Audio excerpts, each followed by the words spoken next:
अपने चैनल भोजपुरिया अम्मा जी में आप लोगों का स्वागत है। दूर नगरी, बड़ी दूर नगरी, दूर नगरी, बड़ी दूर नगरी, कैसे आऊं मैं कन्हैया,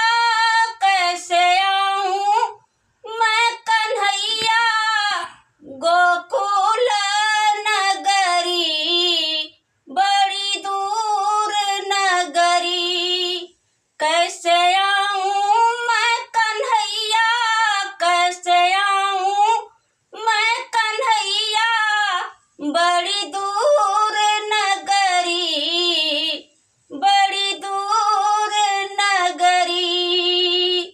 जमुना में जाऊं कान्हा, पायल मोरी बाजे, जमुना में जाऊं कान्हा, पायल मोरी बाजे, झपट चलूं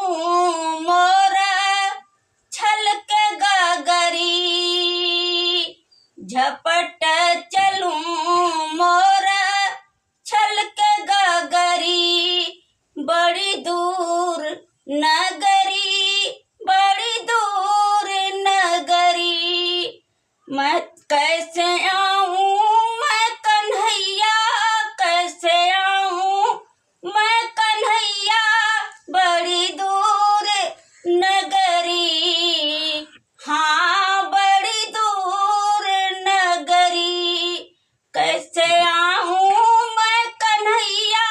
कैसे आऊं मैं कन्हैया, गोकुल नगरी, बड़ी दूर नगरी,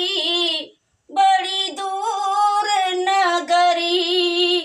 रात में आऊं कान्हा, डर लागे मोहे, रात में आऊं कान्हा, डर लागे मोहे, दिन में आऊं तो सारी नगरी,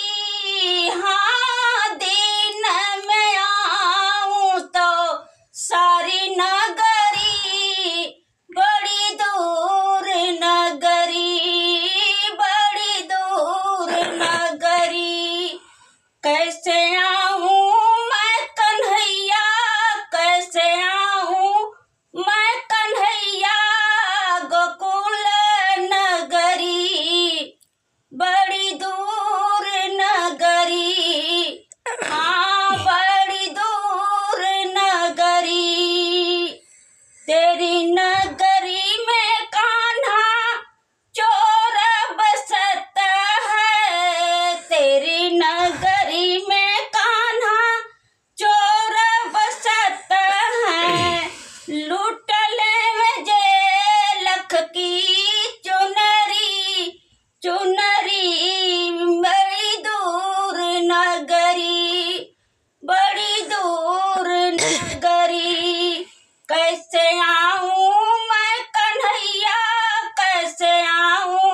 मैं कन्हैया, गोकुल नगरी, बड़ी दूर नगरी,